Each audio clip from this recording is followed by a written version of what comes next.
Right. Okay, everyone. My name is Esther Wagner. I am the Executive Director of the Wolf Institute. Thank you for joining us again at this webinar series, which is run jointly by the Wolf Institute, by the Society for the Medieval Mediterranean, with partners CSIC, IMF, University of Munich, the Medieval Studies Research Group at the University of Lincoln, and Ghent University. I hope I have all the partners because they keep on changing every year. Because this is our first webinar this academic year. And we're very, very pleased to have you all back, have such good audience numbers and many, many familiar guests. But there are also some new faces I see. So those who are not familiar with the format of the series, I'll give a quick introduction. This seminar, as I said, is organized by the Wolf Institute and the Society for the Medieval Mediterranean. The Wolf Institute is a research institution in Cambridge, UK. We focus on religion and society. And we combine our research with teaching, with public engagement, and with policy work. Please have a look at our website and YouTube channels to learn more about our work. Now, with my other hat, the Society for the Medieval Mediterranean was founded in 1997 and is dedicated to all aspects of the academic study of cross-cultural Mediterranean history from the 5th to the 15th centuries. And this is also the moment when I introduce the journal of the Society. This beautiful journal. Hang on, I have to put it exactly next to my face in order for it to not. Yes, very good. So this is the journal, which comes as part of the membership. It's part, the subscription of the journal is part of the membership of the Society. So if you haven't joined the Society yet, please consider joining. You can find out how to on our webpage. A quick introduction also how the webinar works. We have a Zoom webinar audience. And we try to live stream, and maybe it will still work, but at the moment it won't. But we will definitely record the session. So if you want to recommend it to anyone or rewatch it, it will be available from the Wolf Institute website and perhaps also the SMS website. I'm not entirely sure. Very, very soon. So our theme for today is understanding and conceptualizing race in the medieval Mediterranean. And our chair is our very own Society President, Dr. Antonella Luizos-Gorpo, who will introduce our speakers very shortly.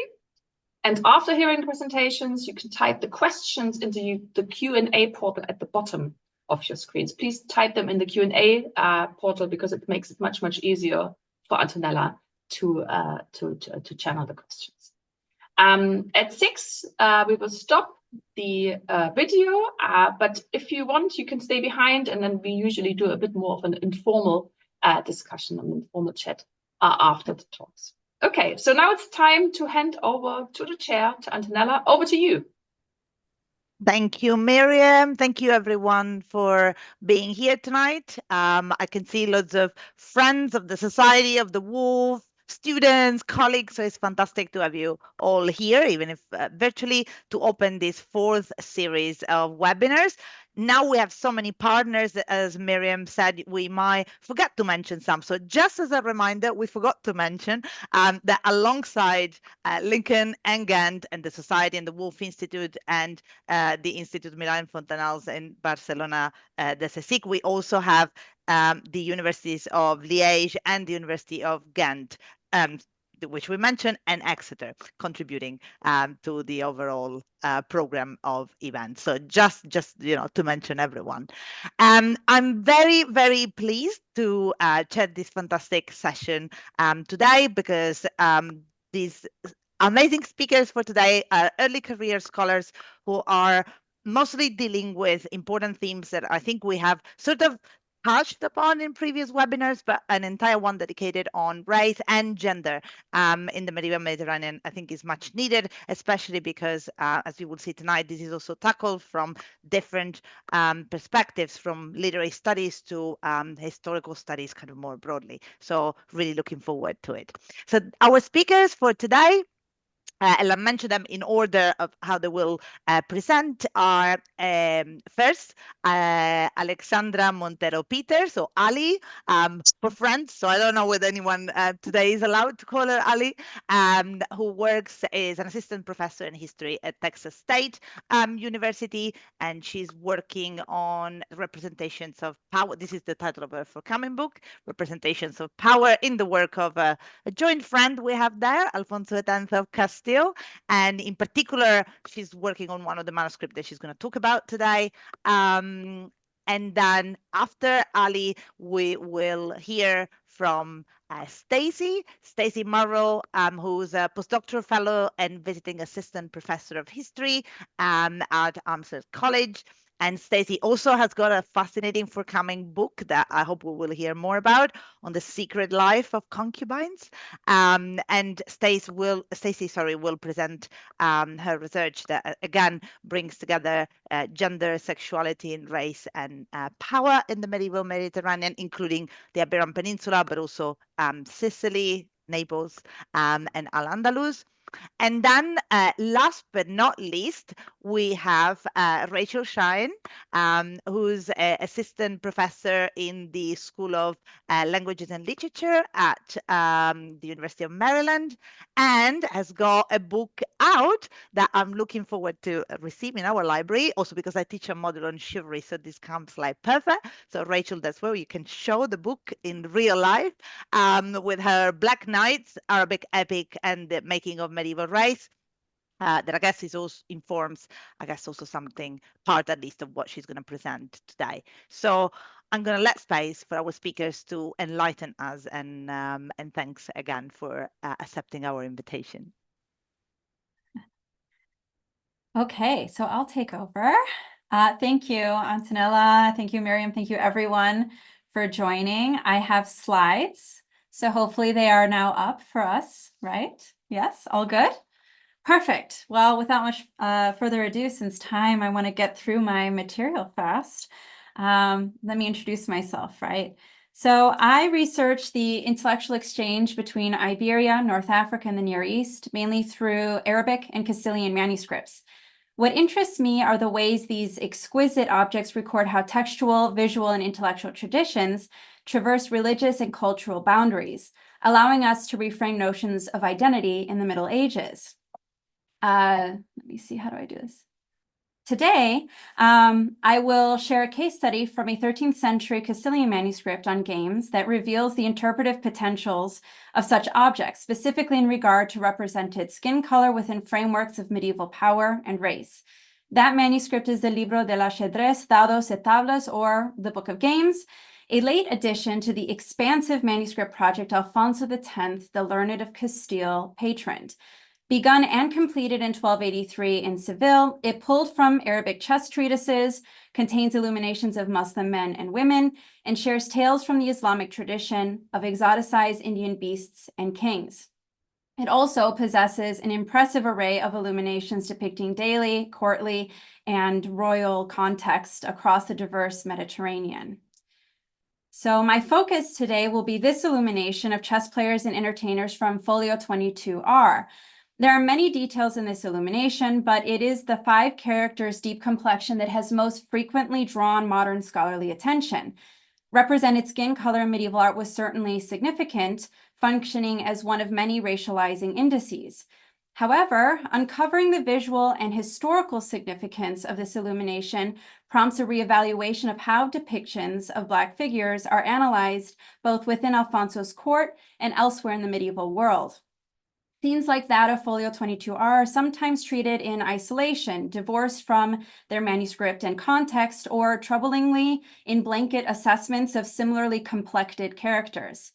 Recently, scholars have challenged these approaches and urged medievalists to divest future scholarship of modern biases, like automatically linking Black skin with Africa or unfreedom. This is particularly relevant for Folio 22R.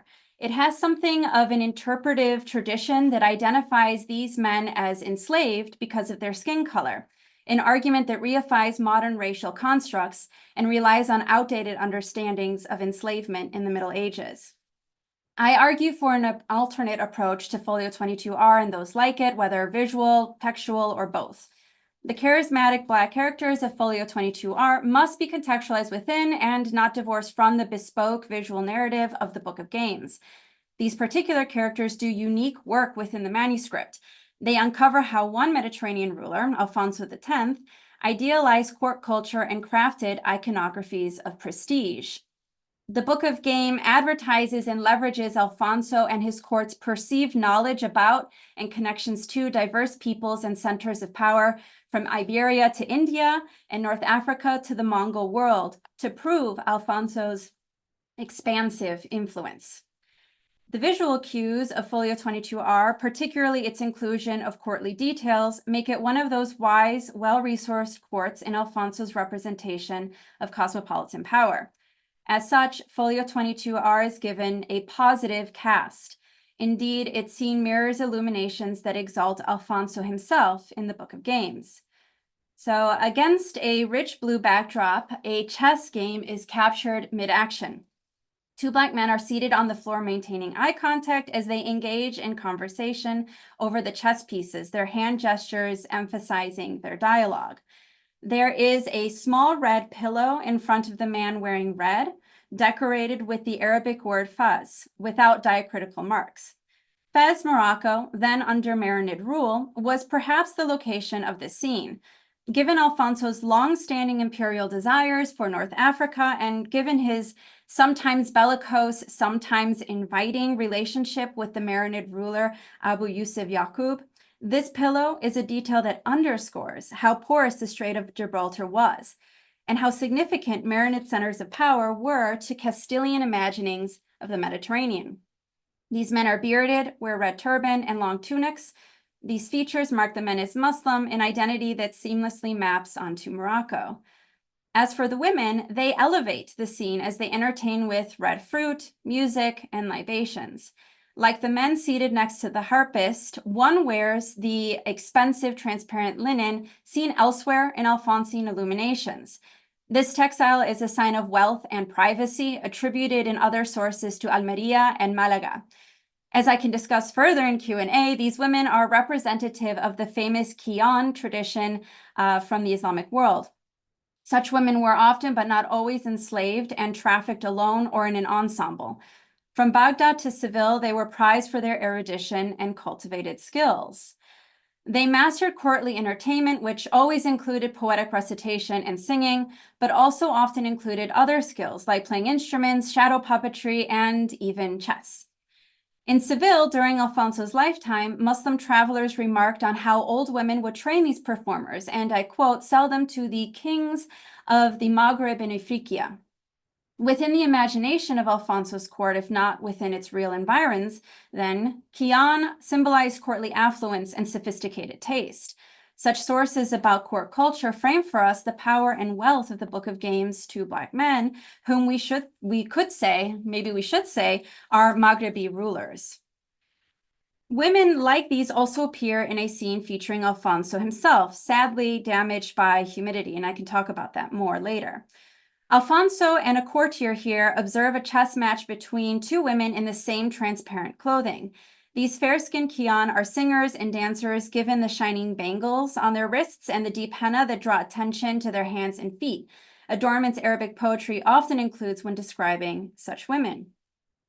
Considering these two illuminations together, one of Black chess players and another of the Castilian king, both sets of male characters participate in the same iconographies of power. If such visuals were meant to emphasize the regality, intellect, and influence of the Christian king, they must also imbue the scene of Folio 22R with similar prestige, a far cry indeed from what previous scholarship called quote-unquote debauched slaves. I want to emphasize two final points my research into race in the Alphonsine manuscript project has demonstrated. The first is that generalized inquiries into, say, all of the represented Black characters in works like the Book of Games can limit untold interpretive possibilities and reify modern racial constructs. It was therefore deliberate that the only other Black chess player in the Book of Games did not make an appearance. Unlike the illuminations of nobility and royalty in this manuscript, these two men lack symbols of power like Qiyan or fine clothing. While Folio 55R may not contribute to the same narrative as Folio 22R, it does prompt questions for future scholars about class and daily life, and about the choice to paint a Black chess player in this scene as opposed to any other character. Secondly, within the same context or object, positive imaginings of Blackness could and did exist in tension with negative formulations. For example, Alfonso also commissioned a world history, one that describes and one that attributes the origins of chess to India. A similar myth begins the Book of Games. However, there is a key difference. The history states India had two populations, Black Indians and white, blancos y negros, while the Book of Games mentions nothing about skin color in its text. Per the history, white Indians included the beautiful, wise kings who invented chess. Black Indians, however, were, quote, ugly creatures of a bad odor with half a brain, end quote. The Book of Games contradicts this statement with the esteemed characters of Folio 22R. For it, Black characters could be wielders of power, members or rulers at court, and intellectual consumers of fine music and pastimes like chess. Meanwhile, and contemporaneously, Alfonso's historical manuscript crafts a contradicting worldview that denigrates Black individuals' intellect and humanity. The varied approaches to Blackness among Alfonsi manuscripts, and indeed in Mediterranean sources writ large, is not a tension that must be reconciled, but rather one to be explored more deeply. An adaptable reading allows for broader understandings of court culture in the 13th century Mediterranean, and it invites further consideration of how and why Christian centers of power like that of Alfonso's Castile did or did not develop racialized perspectives on secular authority in text and art. The case study I have discussed underscores the need I highlighted at the start, to approach art and text on their own terms and to build out of them the polyvalent, multidimensional ways race was imagined, leveraged, and understood in the Middle Ages. Thank you all. Okay, I think we'll switch to me now. I do not have any slides. You'll all have to bear with me. Okay, let's go ahead and get started. In my work on enslaved concubines in Al-Andalus between the 8th and 15th centuries, I argue for the existence of a framework of racialization that turned on the axes of status, gender, and somatic difference, and stratified enslaved concubines into a hierarchy that was central to the consolidation of Arab identity. In my brief comments today, I will first elucidate the context and contours of this racial framework. Then I will turn to how this framework of racialization impacted the relationships between enslaved concubines and their children, concluding with two examples of how they experienced this process of erasure. Race thinking in the medieval world was characterized by a number of contingencies and ambiguities.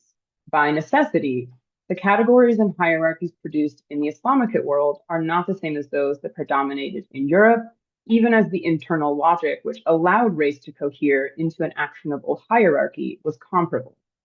In the medieval Islamic Mediterranean, one recurring pattern stands out starkly in the broader tapestry of race relations, and that is the definitive role of enslaved concubines in defining group identity. These women began life as both non-Muslims and non-Arabs, and their intimate proximity to power reproduction and cultural production required that their status within the community of Muslims be confronted head-on by elites. As Elizabeth Urban has compellingly demonstrated, in order to meet the religious and ethnic identifiers that were prerequisites for political power in the Umayyad period, the sons of enslaved concubines dismissed their mothers as essentially inconsequential, resulting in a broader social shift which articulated Arab identity as something based on patrilineage. By concentrating Arabness exclusively within the patriline, women were no longer viewed as possessors or transmitters of ethnic identity and membership, but rather mere vessels of the male seed. Viewed differently, the strength of the maternal connection, the simple fact of transmitting cultural or somatic identity markers, was so threatening to the stability of the elite and their legitimizing claims to power that if these maternal markers could not be fictively restructured, they had to be effaced completely. The purported triumph of the patriline as the social unix par excellence provides the backdrop for the racialization of enslaved concubines. My attention to the three prisms of status, gender, and somatic difference takes seriously the work of Kimberly Crenshaw, and her contention intersectionality is a lens through which to view the interlockings and collisions of power. Racial difference, then, could be articulated in terms of femininity, by contrasting the idealized free, married Arab woman with the enslaved, sexually available non-Arab concubine. Pernilla Murrell has captured this type of thinking most explicitly in her analysis of pleasure manuals, which justified experimental sex with female slaves without alienating free wives, and argued that enslaved women are more robust and prefer physically demanding positions, whereas free wives are more delicate and worthy of respect. The interaction of status and gender also cast enslaved women in a disadvantageous hierarchical relationship, not only with free men and women, but with enslaved men as well. Although some scholars see enslaved concubines and Kian as sharing the same liminal status as mawali, the women were not socially sanctioned compilers and producers of historical memory in the form of chronicles, legal treatises, and similar texts. This lack of access to discursive ameliorations of their own outsider status and their exclusion by mawali who did produce such sources points at both the gendered contours of racialization and the sometimes contingent nature of solidarity among racialized groups. Finally, racial difference could also be framed as somatic difference, which includes notions of beauty or desirability, as well as color and physical capacity. The ruthless categorization found in slave purchasing manuals reveals the extent to which hierarchies of color and character were bound up in valuations of the enslaved female body. In the 13th century market treatise authored by an inspector from Malaga named Al-Sakati, as well as in Ibn Butlan's well-known 11th century manual that heavily influenced it, there's extended attention to which women are best suited for different types of labor, including the intimacies of sex, procreation, and breastfeeding. And those with darker skin frequently are said to require more years of training to ameliorate the baggage of their origin. Moreover, there are multiple enjoinders to beware of merchants who modified the origins of enslaved persons, specifically those who sold enslaved women as Rumia, Christian in this particular context, when they were not, suggestive of a local racial hierarchy that privileged Christian women and is reflected in the women who were predominantly the mothers of Umayyad rulers. Yet the existence of such hierarchies and the socio-political primacy attributed to the patriline does not mean that the dense shrubbery of familial connections nurtured within the space of the harem was meaningless. While the matriline was frequently discarded by men seeking positions of power that required certain claims of identity, the intangible markers of the maternal could not be so easily dismissed. From the moment of their birth, the daughters and sons of emirs and caliphs grew up surrounded by a multitude of competing cultural influences, whether speech, music, dress, entertainment, or all manner of other social behaviors that could counteract the contours of racialization articulated by free Arab men. This cacophony of individuals and identities could not be contained within the neat lines of a nisba, overflowing tidy social categories to manifest in ways material and affective. I want to conclude by lingering on two examples that highlight how racialization impacted the relationship between enslaved concubines and their sons, and between enslaved concubines and their daughters. Most enslaved concubines who appear in my sources are fragments, women who were taken captive, traded in markets, and overtly sexualized, stripped bare of all that was meaningful in their lives. Despite this archival curtailment, it is possible to excavate interpretive possibilities. The mother of the first Umayyad emir of Al-Andalus is known to historians as Rah or Raha, which is almost certainly a name given to her by the man who sold her, the one who purchased her, or the one who fathered her children. She was born in Mediterranean Africa and later trafficked to Damascus, where she became an al-Walad to Muawiyah ibn Hisham, a son of the ruling caliph. Their son, Abdurrahman, later fled Damascus during the Abbasid Revolution, seeking sanctuary among his mother's family.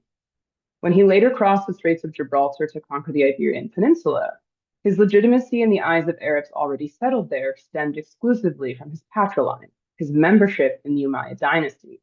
But it was his matrilineal inheritance, his claim to belonging among the Nafsa people of northern Africa, that was essential in providing him with refuge from the slaughters of the Abbasids, with a woman who birthed his future heir, and with money and supporters. Despite the outsized role his matrilineage played in Abdurrahman's life, very little about his mother has reached the present day, lost to the anonymizing violence of enslavement and its archive. In the chronicles which offer insight into the earliest years of Umayyad al-Andalus, Rah is only ever mentioned in connection with her son, and her origin is dismissed as irrelevant in order to exalt Abdurrahman's Arab identity.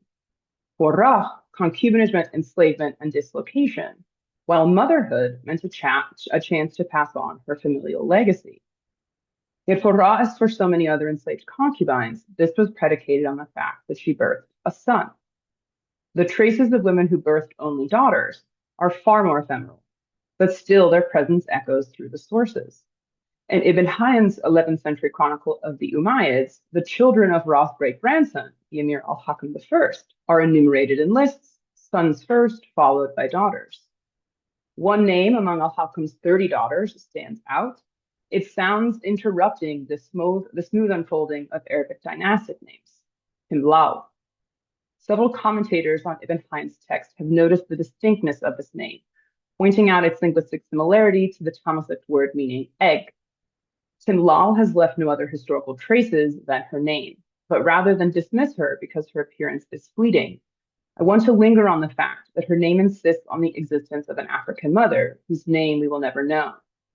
Timlal's sisters were mothered by a diverse array of women, and yet all of their names stem from their father's dynasty or his language. Timlal's name is a testament of her mother's resistance to the assimilating impulse that suffused the harem. Though birthing a daughter did not lead Timlal's mother to positions of power or historical visibility, the maternal marker she transmitted to her daughter in the form of an African name is a reminder that elements of the personal remained eternally beyond the reach of the racialized hierarchy that gave texture to these women's lives. Thank you. All right, thank you both of you so much, and thank you to the Wolf Center for this invitation, as well as all of its affiliates. I'm going to begin by sharing my slides. Hopefully those are now visible to everyone. Excellent. All right, so I've been told that I don't hold this up enough in meetings, so I'm basing most of my talk off of this book, but I will, as I discuss things further, go into other future projects as well. I want to open my discussion, though, of racialization in pre-modern Arabic storytelling with two scenes for you today. Each is from the same roughly 5,000-page text, the longest epic in the Arabic language. The work is titled Sirat al-Amira Dat al-Himma or Sirat al-Mujahideen. It was known by both titles throughout the Middle Ages. The first translates roughly to the epic or tale of the princess or general whose nom de guerre was possessor of ambition. The second translates a bit more straightforwardly to the tale of the pious warriors. As with most popular stories, the tale was spoken throughout history as much as it was written, and there's a lag between the footprints of these two types of transmission. Its earliest attestation is from the 12th century in a Muslim convert's biographical writings, but its earliest dated manuscript hails from the early 15th century, when it became the stuff of street arts in urban centers like Cairo. The core conflict in the narrative between Arabian and Byzantine foes would have been meaningful to audiences across these 3 centuries and multiple contexts. Yet, as we can see from these two quotes, there's another, more ambivalent constituency at play in the tale as well. A host of Black figures bracket the plot's every movement. So on the left-hand side, we have a poem composed by the text's first hero, Junduba, an Arab chief of the tribe of Kilab, whose first martial victory is against an older woman named Ashamta, the gray-haired. Her troops, a band of 40 Black men, are left therefore without a commander. In different manuscripts of the story, these men are designated either as Ashamta's army, her Jund, or her people, Qaum. Yet Junduba emphasizes their collective peoplehood in another way in his appeal. To him, these men are children of Hem, one of Noah's 3 sons, the other 2 being Sem or Shem and Yafet or Japheth. They are moreover in need of a leader's guidance to direct their ample strength and capability. All of this perhaps seems in tension. If these men are mighty champions, the poem calls them ust or lions and farhul or stallions, then why should they rely on Junduba to offer them favors? Why should their esteem and rank live and die by another's bidding? We perhaps get an inkling of why in the excerpt that I have for you on the right, a speech given by a man named Salam, who is discussing his murder of Junduba's mother at camp with other men, framing it as a strange and even glorious story with which to impress his elite peers. Junduba will emerge from the crowd and kill Salam by the time that he's finished his telling. Like with Shamta's troops, across manuscripts, Salam is poised on the edge of his tribal community. In some versions, he's deemed a muwallad, a culturally Arabized child or one of mixed parentage. But just before Junduba takes his fatal revenge, he is said to just be a black slave, Abd Aswad. Our portrait of Salam is that of an impulsive, irrational man susceptible to malignant urges. As soon as his owner is deceased, he attempts to take advantage of his mistress and then, failing to, makes off with her money, becoming chief of a raiding party in his own right. These passages perhaps tug at chords that are familiar to us. tropes of Black male hypersexuality and strength, and paternalist mechanisms of controlling and subduing the same. Some of you might be recalling the so-called Arabian Nights, for example, or Alf Layla wa Layla, The Thousand Nights and a Night. We also perhaps see echoes of Western European systems for determining Blackness's ontological status in myths about Noah and his children. But we also see these Black figures wavering between belonging and unbelonging in the story's core communities, at both the lexical level of those manuscript variants that I mentioned, are they her Jund, her army, or her Qaum, her people, and at the narrative level of plot.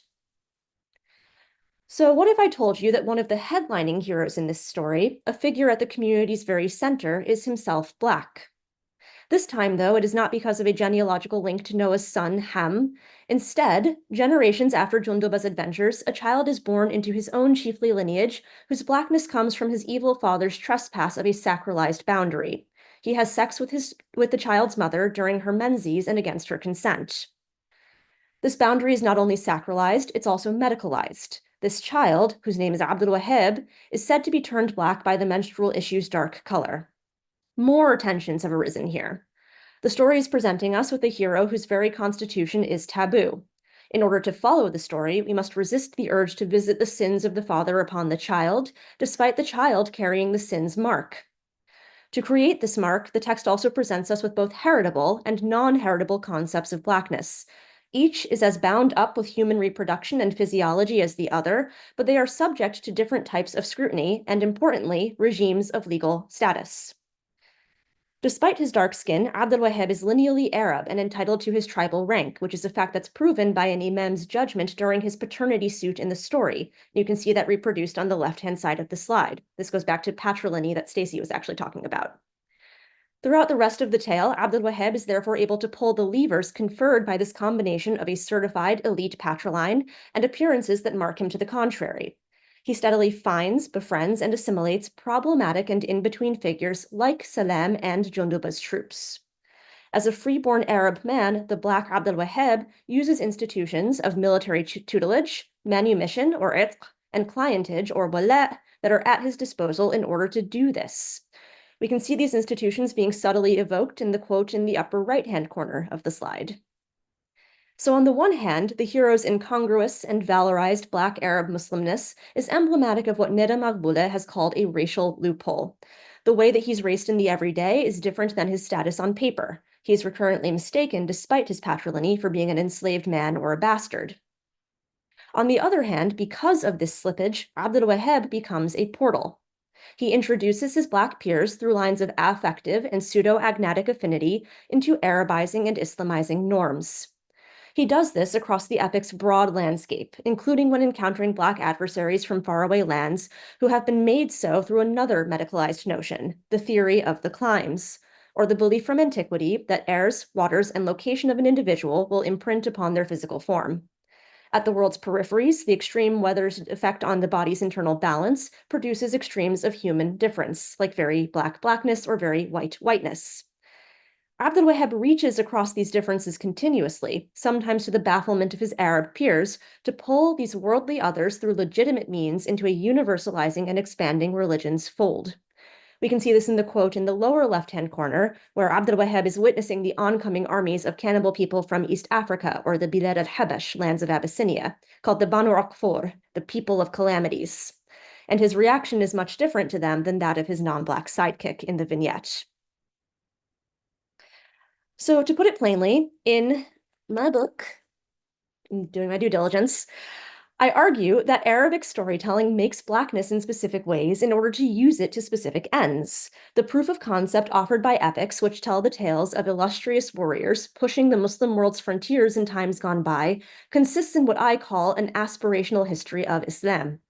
The Muslim world community, or Ummah, is presented as always already having had the mechanisms and scripts to take in these worldly others and position them in orderly fashion to the community's ultimate strength. Abdul Wahab's ventures model this through what I also call allegories of assimilation. As his story progresses, we see cosmic and earthly forces colluding to bring these others to him and facilitate his success. His administrations of the men that he pulls into his league of comrades work so well that in many manuscripts they are vaulted into the epic string of rhyming subtitles that emphasize not only the titular heroine's son, Abd al-Wahhab, but also his tribe of Kilab and As-Sudan al-Anjab, literally the noble blacks. Suffice it to say that one of the reasons that these stories look as they do is because their context looked as it did. Recitations of the Siras spanned Arabic-speaking portions of North Africa and the Sahel at the Saharan desert's edge. Black people of both African and South or Southeast Asian extraction, because people from places like Pakistan or Sindh, Sri Lanka, and Malaysia are also regarded as being at the Earth's Black extremes in medieval Arabic sources, were brought to places like the Anatolian frontier, where the tale is largely set via the Mediterranean, and to the Arabian Peninsula, where the tale begins via the Indian Ocean and Red Sea. They came as enslaved persons, but also as traders, pilgrims, and free laborers. Sometimes they came as kings. By the Mamluk period, when these epics' footprint in manuscript begins in earnest, we see people not only traversing these geographies, but also cannily traversing the line between Blackness and whiteness itself. In my next project, I'm going to be looking at instances of what we might call blackface, albeit somewhat anachronistically, that arose in the Islamic world. You can see some hints of these moments on the slide, where I've sourced them from shadow plays, the quotation by Ibn Daniel at the title, epics like Sirat Antar, another sira that I didn't talk about today, and manuals of con artistry, like a Jalbari's treatise on people who dye people darker colors in slave markets, going back to Stacey's point before. These manipulations of Blackness, as well as the boundary crossing and community forming acts of Abd al-Wahhab within his story, all point to something that, in my mind, is quite fundamental, but that has become difficult to talk about within medieval studies and Arabic studies alike. You cannot cross a line that does not exist. You cannot fake being an identity that isn't already reified, and you cannot use Blackness to these didactic and performative ends if it has not been racialized. Thank you. Thank you to our three speakers, three very certainly thought-provoking presentations. Thank you very much. Just a reminder for our audience, please do put your questions in the Q&A box that you will find at the bottom of your screen. So that's how I'll manage to see what is in there rather than putting it on the chat. So first of all, I would like to thank, I think, two of our members of our audience who let us know that the streaming was actually working. So thank you very much. That's very much appreciated. We already have a question in the Q&A for Stacey. One of our participants is asking whether you have found any evidence in your sources of a transfer of slave classification practices from Muslim to Christian markets. Not really. So because I mostly study concubines on both sides of the Iberian Peninsula, my interest in the Christian side is mostly on women who become concubines to kings. The only instances of interfaith concubinage that I have involve some sort of famous cases. So Saida Isabel, who is the concubine and later wife of Alfonso VI. She started life as sort of a noblewoman in Al-Andalus. So her racial classification that she would have been subject to before sort of crossing this frontier was totally different. So once she was in a new context, the racial framework that was applied to her was quite different. So because she was a Muslim, even if she had different sort of somatic characteristics that might have set her apart or made her similar to others in Al-Andalus, they were sort of collapsed in the sense of the Muslimness is the thing that is going to matter most primarily for chroniclers of her life, sort of as Saida, which is a name that almost certainly was not her own. So in that way, we have a similarity in terms of historical presence and memory, but in terms of classifications, because I don't work on enslaved women who are sold to be concubines of kings, I can't quite comment on that piece. Thank you. So while I'll wait for more questions in the Q&A, if you don't mind, I'll start asking questions, and do feel free to ask questions to each other as well. I've got questions for everyone, so that's not an issue. So I'll start just in order from Alexandra, sorry. It was a very, very interesting presentation, and it made me think about loads of things, including first of all, the references that you were making to the use of the Black iconography as a way of really establishing power, or is an iconography of power there. And I know this is happening in Iberia with Alfonso X, but also reminded me of what is happening, for example, with Frederick II. That was doing similar thing, wasn't it? Including with the representation of, some martyrs and saints that suddenly become black, etc. So it's like, to what extent this is an Alphonsine thing, or perhaps is more of a share practice of power among basically monarchs, emperors, who are either because they're overambitious or because they are actually ruling over different kind of ethnic groups and so forth. So that's my first part of the question. Okay. So, I don't know if you want the second part now. Write down. I can absolutely. I have a slide I could share. Actually, I come with like tons and tons. The only thing is I'm let me see if I can pull it up really quickly for us. Okay. Yeah, so where are we? Where are you? So if you don't mind, I'll share really quickly. Okay, do you guys see a little chunk of the Catalan Atlas? Yes. Okay, so in other studies, I talk about this piece a little bit more. And I think I recall Stacey quite likes this piece too, right? Yeah. And so this is going to be crafted in the Crown of Aragon, right? So it kind of complements this network across the Southern European Mediterranean that Antonella, you were constructing. During the late 1300s by Cresques Abraham, this whole cartography of Majorca school, right? Commissioned by the then Infante Juan I, later gifted to Charles VI of France, right? And what's interesting is I have here a selection of the royalty that is the rulers of North Africa and then bleeding into other parts of like the Eurasian steppes.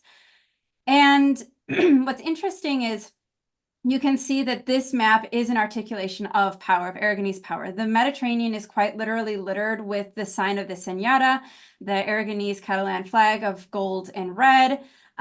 There's no illustration of rulers in Europe, which I think is significant because, again, even though this is 100 years, well, a little less, let's say, if I can do math, like 60, no, it is about 100 years later, that the Aragonese were thinking about the diversity of humankind across the Mediterranean basin and giving anecdotes of each one of these rulers, including, right, Mansa Musa, who is going to be probably the most cited character from this map, as a way to show off, right, this privileged understanding of the world, perhaps intimate that knowledge equals power over or influence over these territories.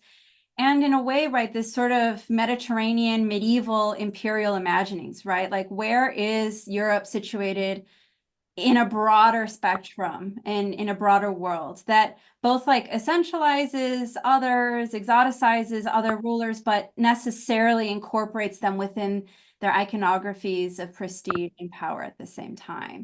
And so, yes, there's a lot of this happening. And I think it's really important as we deal with, and I know there's really great scholars doing this, but we have to grapple with sometimes this preconceived notion coming from like the last century's scholarship that for Latin Christendom, Black skin always correlated to negative meanings or negative castes, right? That's actually really limiting our understanding, and that we need to complicate how these characters are fitting in within Mediterranean iconography, especially right in Iberian Christian contexts, Sicily and Italy, right? So yeah, let me see if I can unshare my screen now. I'm not good at bouncing back and forth. And thanks, Sally. And I think I fully agree with you. We need to complicate that kind of easy narrative, if you like. But even more so, and this was my second part of the question for you, even more so when we find some of those, at least as we might perceive them, contradictory views within the work promoted by the same patron, in this case, Alfonso X, because I was thinking about the famous I can't remember which number of cantiga of the 400 is it, but it's the one where you find the depiction of the black serpent that is even depicted as a woman because it's got this big, yeah. and that, you know, all the connections with the image of the black Ethiopian, et cetera, et cetera. So how important, you're absolutely right, is looking at this in context, even within the same court, and how those multiple aspects of a very similar iconography could be used in different ways, in different works, perhaps. Yeah. And I'll be quick, but like just to say, right, so that's a fascinating study. And even with the cantigas, there's a multiplicity of imagined Blackness, right? And so I have talked about, for example, the trickster mother-in-law that convinces her enslaved Black man to get in bed with her daughter-in-law because she kind of wants to entrap the daughter-in-law in the most taboo crime of this period, interfaith sex, whether within or outside the bonds of marriage, right? And so then she calls her son in and says, look at your wife, look what she's doing. And so, you know, we start seeing some of these social fears weaponized and imagined in both religious and racial ways. But the cantigas is just like such a different universe to the Book of Games, just like it's such a different universe to the history I mentioned toward the end of my talk. And you know, without being too anachronistic, because genre, what is genre, right? But the scope of a work really dictates the way in which formulations of Blackness are deployed. And that's why I find it so fascinating, because we can have similar contradictory readings within the same intellectual sphere, albeit using many, many different scribes, many different intellectuals, you know, we get it, right? But nevertheless, I have this wonderful case study of this one king, this one court across a few decades, right? And how they're grappling with these questions in different ways, depending on if it's lauding Christianity in the cantigas, if it's talking about a cosmopolitan court space in the Book of Games. It's very fun. So thank you for that question. Thank you. I can see questions in the chat.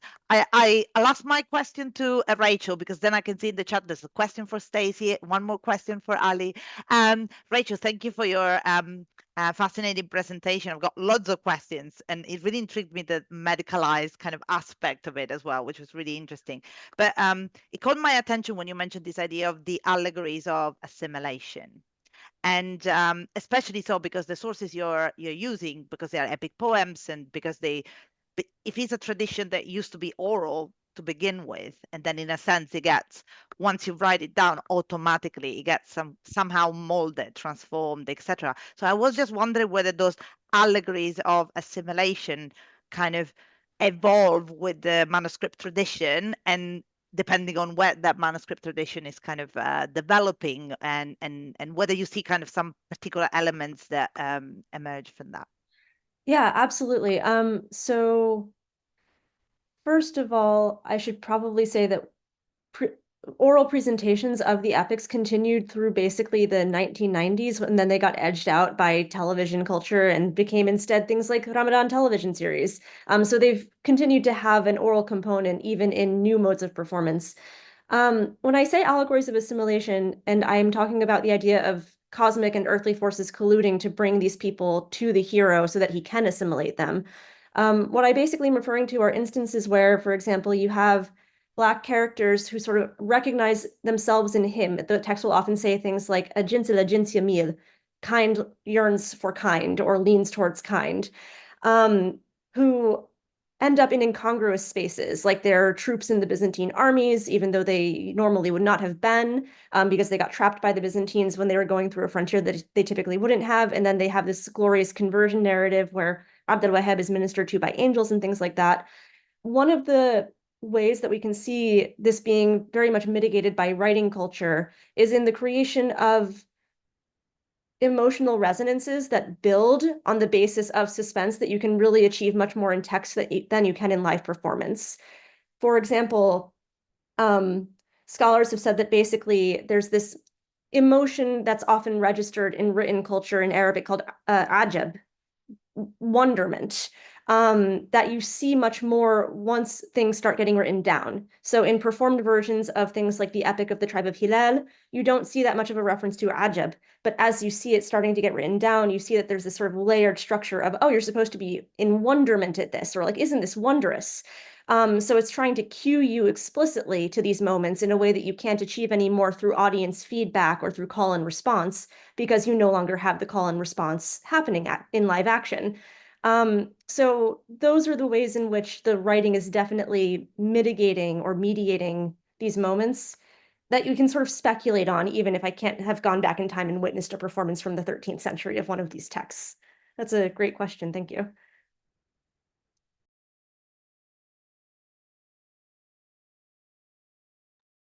Antonella, your mic. Sorry. So I was saying thank you very much. And let's go and see what questions have been shared with us in the chat.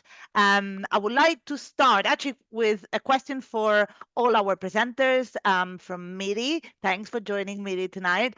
Starting from actually what Stacey mentioned very explicitly in her presentation, which is intersectionality. And obviously thinking about how might we have here a case of enslaved Blackness and free Blackness being very different experiences for all involved in this period. And that gets obviously complicated even more if we start thinking about gender. So if so, then what happened, for example, to Black freed people? A bit like conversos, so still carrying the weight of their earlier identity. So I don't know how you see this applying obviously to your different contexts and sources. Is there any brave volunteer who would like to offer I'm a happy to comment? start first. Stacey, thanks. I'm thinking of about a bunch of things, but one example that perhaps I'll give is actually from the Christian side, which is to say that there is evidence of one Black concubine to a king of Portugal, and then Saida, who is a noblewoman who probably phenotypically by that time would have resembled her Castilian counterparts. One of them was her memory was revised over time to make her distance from Blackness much stronger. So in the sources most close to her time period, she sort of recognized as a Black Muslim, and she would have been an enslaved person when she first entered the court of Afonso III, to whom she was the concubine of in 13th century Portugal. But later on, she becomes a Morisca, so that there's sort of an assertion of maybe there's some sort of conversion, maybe she's from a mixed union, and then later on, it's like, no, she's not a Moor, or a Mora, or any sort of Black Muslimness. They sort of make that a personal name.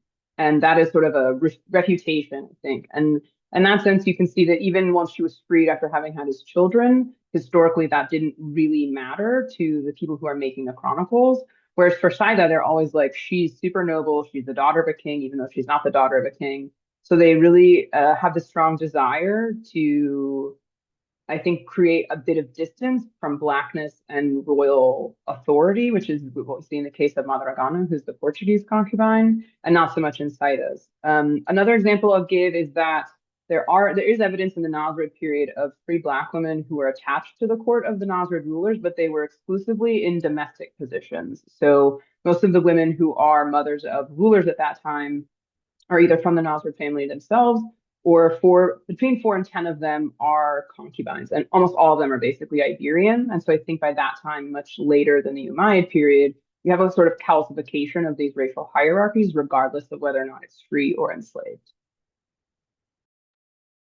Yeah, I can speak to this a little bit. So one of the ways in which your point about there being differential experiences of Blackness, whether you are enslaved or unenslaved, sort of gets troubled a little bit in what I was talking about with the storytelling, is the fact that the avenues that the Black hero is using to create upward mobility for his Black, mostly enslaved peers of manumission, which comes with automatically a sort of contractual bond of clientage or fosterage after the fact, are available to every other character who is Arab and Muslim besides him, but he's really the only figure in the text who is using them in this way and leveraging them explicitly to create a cohort of Black peers. So then you kind of have to ask why. And so the conclusions that I come to are multivalent. On the one hand, maybe it's because, as the text keeps saying, kind yearns for kind. And so the idea is that he, as a Black but Arab figure, is indexing the possibility of upward mobility that other Black figures who are in the underclass can see and then are more amenable to. On the other hand, maybe it's trying to tell us something about a sense of fellow feeling, about a sense of the hero's outcastness within the Arab community, about his sense of obligation to these figures who are sharing an experience of racialization with himself, even if he's in a completely different social stratum. And so I think it's that ambivalence that makes him such a compelling figure on these multiple axes, and also so didactic, where he's demonstrating in real time for other people who might be audiences to this story, what are these institutions? How can we use them? What does it mean to be Muslim and not Arab? What does it mean to be Muslim and on a frontier where you're with people who might end up being brought into the community in this way? So yeah, I'm going to be done talking now. Thank you for the question. I have a very quick, since this is not necessarily my purview, but I think it's worth noting that, like, for example, the Book of Games is on the precipice of this, of really new potentials for how Iberians, especially Iberian Christians, are thinking through Blackness. And so, for example, we have in 1302 a documented case of a Black Christian who literally has to defend himself to Aragonese authorities and be like, I am neither Muslim nor am I unfree. And so this speaks a bit to these questions that we're pulling into our discussion today, like how are people conceptualizing in that time period certain like somatic manifestations, and they're correlating it to, is this person status free in society? Is this person somebody that we would consider part of Christian community? Or no, right? And so that's a really important shift that's starting to happen at that turn that I think is worthy of more exploration. Thank you. Just because I'm aware of time, first of all, a massive thank you once again to our three speakers. It's been a very fascinating session. Thank you so much. And to everyone who has attended this session. We're going to have an extended winter break, in the sense that there won't be a webinar in December, but our next one is going to be in January, and we have a list coming up that we will share with you as soon as possible. So once again, thank you for opening so brilliantly our fourth series, and we'll see each other very soon.